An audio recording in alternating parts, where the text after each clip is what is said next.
So hello and welcome. This is Frederick Dunn, and today we're outside looking at this swarm. Wouldn't you know it? They gathered on a corner fence post configuration with woven wire, which makes them very difficult to collect. So I decided it would be a great opportunity to make a follow-up video and show you how I use the Colorado Bee Vac. There are lots of bee vacuum configurations on the market. This one just happens to be my favorite one, and I'll explain why as we go through this video. Now, you probably can't help but notice that this video is 26 minutes long. You don't have to watch the entire thing. If you want to know what the key moments are, please look down in the video description and you'll see timestamps associated with key moments which show the components of the Colorado Bee Vac. Now, what else could you do to get these bees off a fence post like this? You have to have access to both sides of the fence because the bees are all around it. Look over here on the back side. Woven wire's in the way. We're not removing that. You could bring your clippers and clip away some of these wild roses. We don't want those anyway. But we also want to get these bees off of here without hurting them. You could lay down tarps, you could lay down a cotton cloth, you could take your brush and sweep them down to the ground, but in this case we're going to use the Colorado Bee Vac, and it's distributed and sold by Better Bee. So I paid full price for it. This is not a sponsored video, and I brought a 75-foot length of electrical wire so I can plug it in, plus there's another 150 feet because we're at the far corner of my lower apiary lot. So this has to be plugged in. So that's probably one of the drawbacks. If you wanted to go somewhere else where you had no electricity, you're going to have to use an inverter or something. But the way we set this up, this is your controller that shows how much of a bypass you're going to allow, which directly affects suction. This yellow discharge side should be pointing away from your swarm, and I'll explain that later. This is my hose, and yes, I adapted my hose with a clear intake rigid tube so I can see what's going on there. The key here is keep your hose as straight as possible. The more bends and turns you have, the more of a tumble the bees are going to get when they travel through. This is also why it's important to adjust the airflow on your bee vac. So when you're running it, it's not pulling the abdomens off of the bees. So low bee splat, as we say, is the goal if you're using any kind of vacuum. Now, of course, we're in the long section of this. It's going to take a while. I'm going to collect these off of the fence, and I take my time, by the way. I'm in absolutely no rush. While the bee vac is running, the bees can breathe just fine, and there's a broad wire mesh. I will also link down in the video description my original review of this vacuum. So this is a really good sized swarm, and this is the swarm I was trying to collect about a week ago when another swarm took off and hived itself in one of my own beehives in my own apiary. So I had to stop what I was doing here video wise and go and video that. So now we're back to this. So if you want to go ahead and jump ahead to 20 minutes and 8 seconds, that's when you can actually see the components and the wrap up. If you want to see the entire thing and you just like watching bees getting vacuumed up, this is it. This is good. So the other thing is, I like the Colorado Bee Vac because it is a 10-frame deep Langstroth box. The point of that is that makes it very easy to install your swarm once you collect them. And you're going to see the screen, you're going to see the components later. But all you have to do is set up your deep Langstroth 10-frame hive on its hive stand. And you're going to take your Colorado Bee Vac and you're just going to bring the bees in it. And this is great for transporting them also, because you're going to see that the top is screened in. So once they get taken into the bee vac and you close the blast gate, which we're going to show you those details later, you've got a self-contained transport system. The bees can't get out of it because there's a removable cookie sheet, looks like, installed in the bottom, and it's held in with a latch so that it can't come out. You'll just put this whole thing right in the back of your car. So if you get a swarm call from someone who lives in a residential area, for example, and they tell you they've got an electrical outlet place to plug in within 75 or 100 feet, you just come with your bee vac, bring your roll of electrical wire, and you're good to go. And it doesn't take that long. Guess what we don't have to do? We don't have to clip people's branches. We wouldn't have to take a gutter apart, for example. There are a lot of instances where we really can't get at the bees very well. So the Bee Vac and this woven wire fence works really well. And as you can see, we can get that extension tube right through. Now you also can get a really long version of this hose. I have a 32-foot segment, and I have that zip tied to a 10-foot piece of electrical conduit so that I can reach way up into a soffit, for example, without even climbing a ladder. So you get some options, and I also have 2 of the 10 frame intake boxes.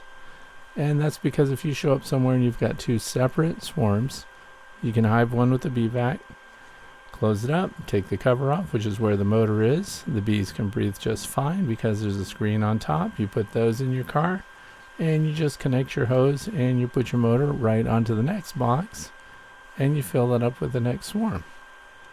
So it's really handy, and also I've fine-tuned this. So early on, if you cranked it up too high, you would end up with a lot of bees that didn't do too well, and we look inside the box at the end of it, you can see what physical condition they're in, and of course, what else is being vacuumed up into your Bee Vac? It's going to be the queen. She's likely in here, probably right at the top center there, and that's why I work my way in from the edges, because if there's a queen, she's probably going to head towards the middle.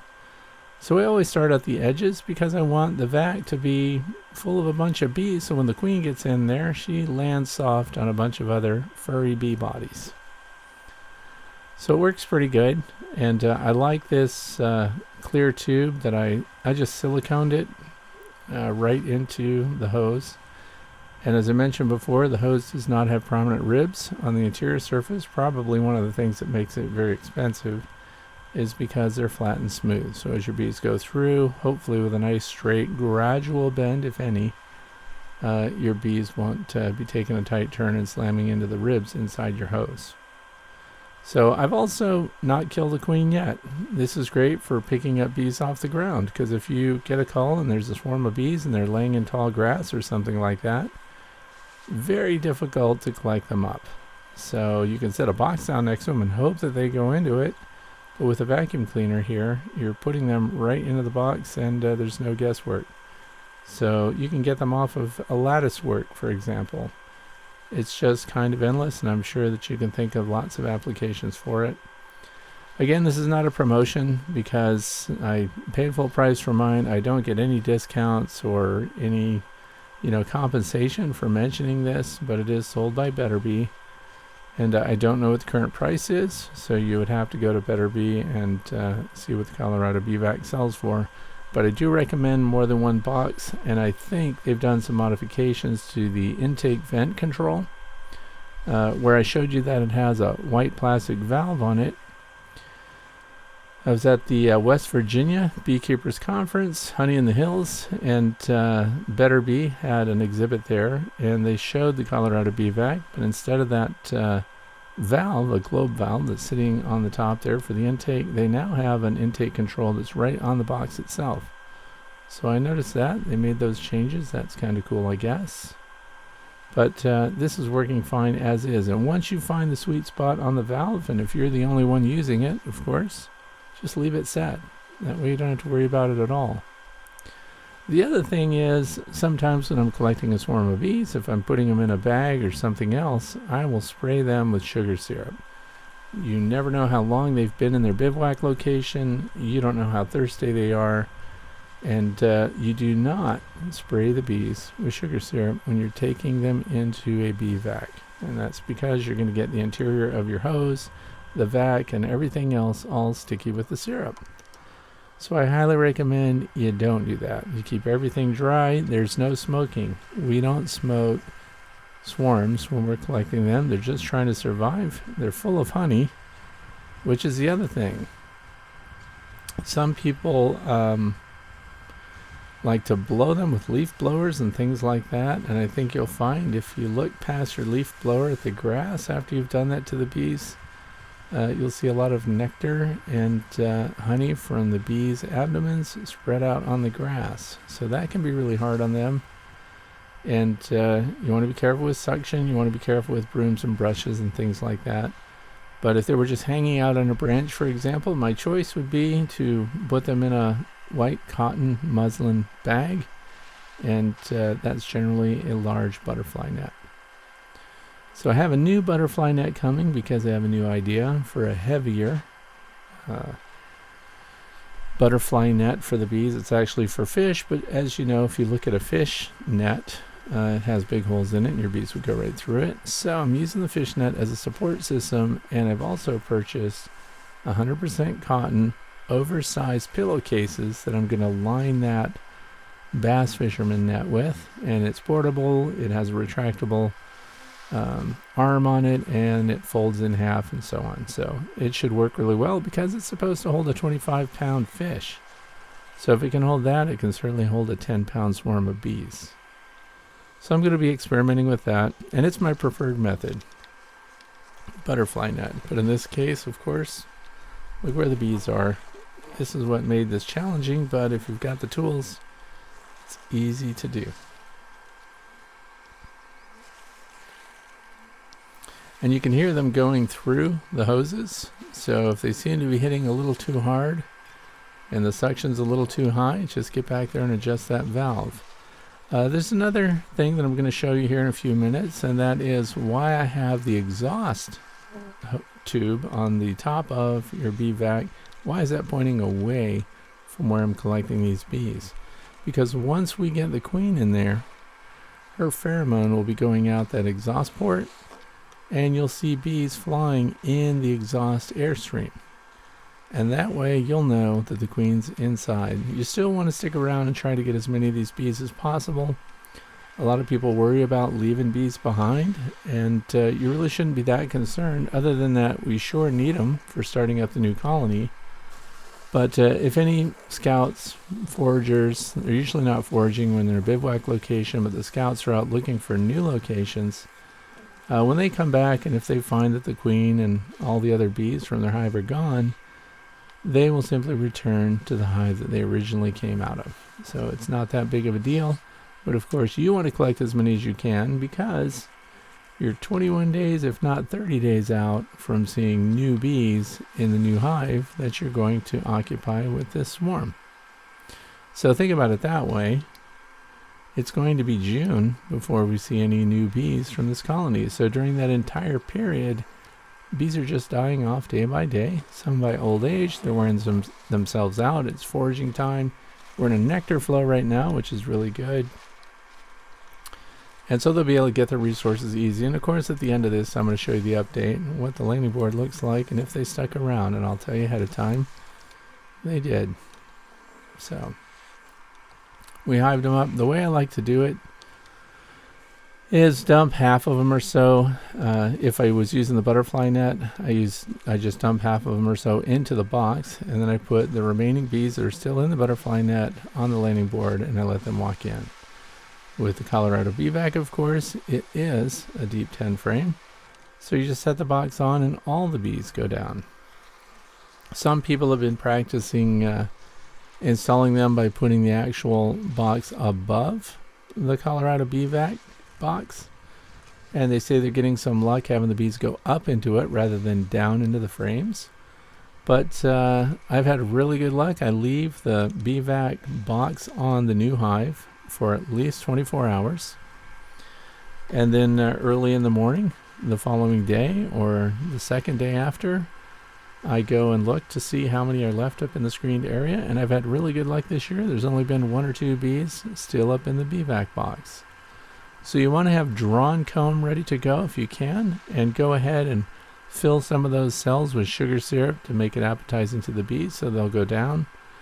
And then all you have to do is pull your Colorado Bee Vac box off, hose it down with fresh water, dry it off, and put it on the shelf ready for your next swarm. The other thing is pay attention to your intake hoses. If there's any chance that they've got sugar syrup on them, or you think your vacuum was turned up too high and you might have killed some bees on their way through, if you do that, then of course their honey crop is going to be ruptured, and they're going to spread syrup, nectar throughout the interior surfaces of your hose. So you want to run cold fresh water through your hose and make sure that everything's nice and clean in there. You don't want the next batch to be sticking to it either, so it's just bad news all the way around. Always rinse your hose with cold fresh water, hang it out on your clothesline and let it drain dry, and then you're good for the next time. It's also an advantage to have a couple of hoses for that reason. No sooner would you probably rinse it out and get it ready to dry out and hang up somewhere, and you get another swarm call, especially this time of year.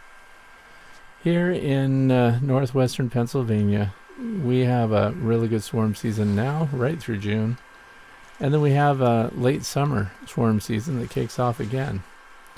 So having equipment ready, assembled, lined up, ready to go is very valuable because you don't get a lot of advance notice. One of the things I found out this spring is the swarms that we've had sometimes don't stick around very long. So I had a swarm collect on a tree. I thought I had all kinds of time. They were, from the time they landed on the tree branch to the time they left, was in less than an hour and a half. The good news of that is that they probably found a cavity to occupy. Swarms that can't find cavities to occupy tend to just hang out on the tree branch for several days, right through bad weather.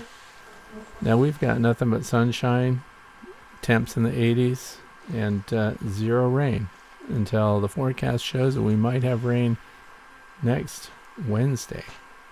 Today is Tuesday, so we're a long way off from that. I don't think they can predict the weather that far ahead, but without rain, it's just hot and dry right now, but there's a nectar flow on.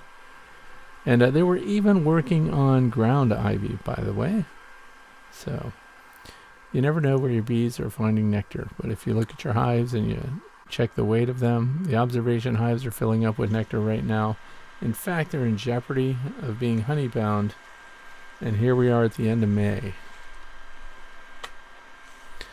So then the bees, of course, they're animated. They're looking all around for the queen. That's another good indicator that you've got her in your bee vac, because now they're scurrying all over all the surfaces trying to find that queen's pheromone. And to the right there, we've got one worker sticking her abdomen in the air with Nazanov's gland, trying to keep her clan together. Oh, she just got sucked up right in that vacuum cleaner. So collecting them off, foragers will be returning and they'll look unsettled. Also, if you notice that they're developing a clump on an adjacent branch or something like that, pay close attention, because your queen might have actually moved over onto a smaller branch and a bunch of the bees have collected with her. So don't leave that out.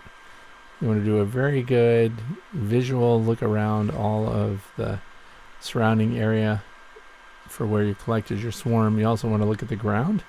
Sometimes the queen, for some reason, likes to go down into the grass, and the same thing, there'll be a bunch of bees clumped around her. But in this case, about halfway through it, I think she went into the bee vac, because you start to see a difference in the bees, and they're on the hunt for their queen. And it's your job to get them in that bee vac and unite them again.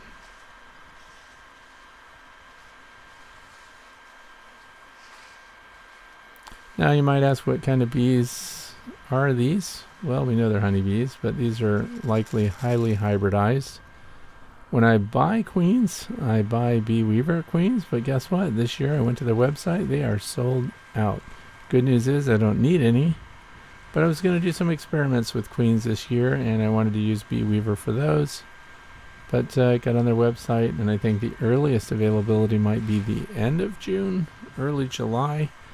And when it gets that hot, I get a little concerned about queen bees in transit getting overheated in a UPS truck or however they come.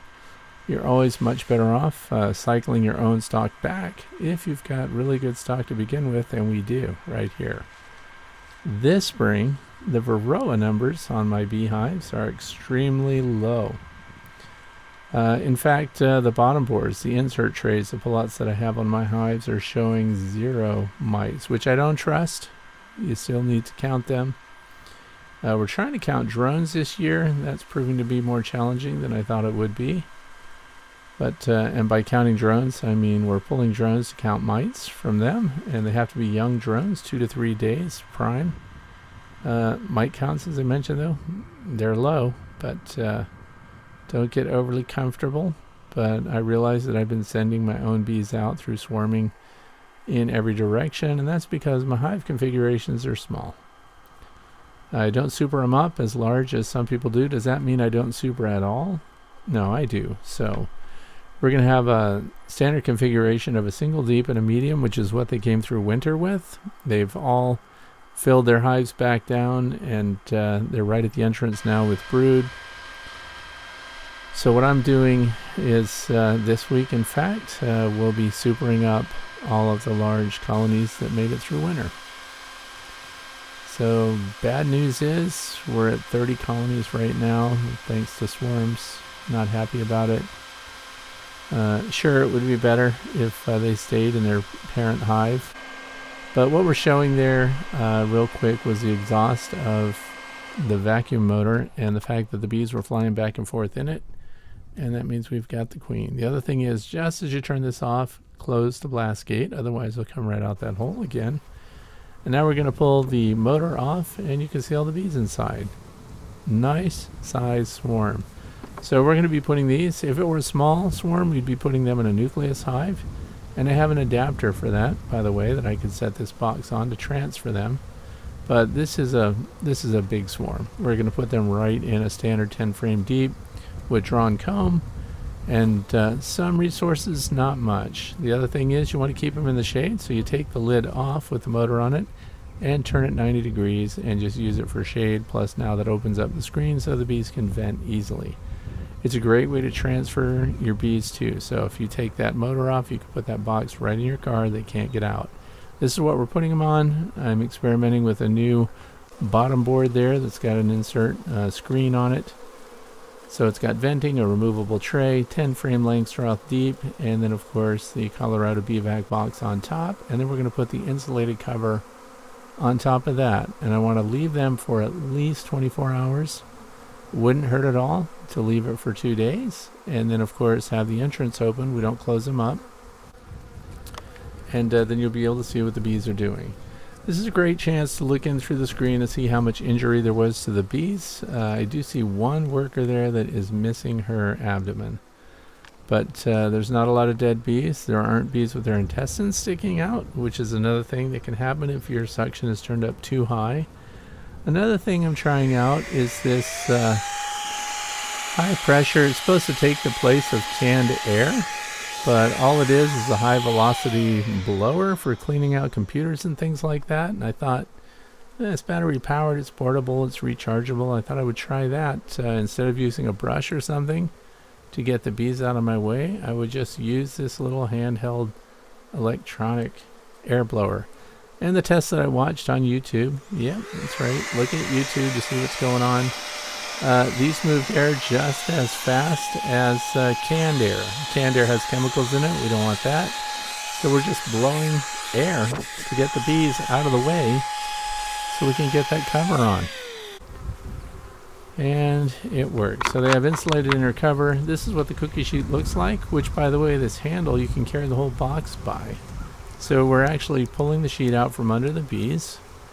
And you really don't hear them all like plunk down into the bottom box. All it does is open up access there, and the bees will naturally go down to the frames below and use the entrance. And of course, it was raining. I wish we had some of that right now. But we're actually looking back because the swarm was captured May 18th. And then here, that's what you find. You get to look over and see how many bees were injured. We've got 3 or 4 dead bees in there. And we took it off, just dropped the insulated inner cover down right onto the 10 frame. And then we've got that slatted rack built into this bottom board. Removable tray underneath, adjustable feet. We'll probably talk more about that at the end of the year after we've evaluated them. And it looks like this whole base was treated with eco wood. There were some frames in there that were from a dead out. There were some bees still in it, deep in their cells. I didn't see signs of brood disease and things like that. We think they lost their queen. So we're just letting this nice big swarm clean out the rest of them. And then here's the box. We'll just take that away. We're going to put that on the Way to Bee Academy porch and let that dry out. And you can see that there's a little bit of beeswax on the screen there. And of course, secure this. Those boards are screwed to the support stand which is the license stand, and then the hive is strapped down on that. Here we are on the Way to Bee Academy porch, and we'll just try that out. Now, fast forward to today. This was shot May 30th, and this is what's going on. Business as usual. We've got plenty of pollen coming in. They're taking on nectar, and I'm going to have to close down that entrance soon. I'm going to use 3/8 of an inch high by 3 inches wide. But for now, there's plenty of resources in the environment. Robbing is not an issue. The queen wasps are just scooting around trying to establish their colonies now, and they're not very pesky for the honeybees, so we're all set. And that kind of shows you, beginning to end, collecting and hiving, and why I like the Colorado Bee Vac. So I hope you enjoyed it, and check them out for yourself. Thanks for watching.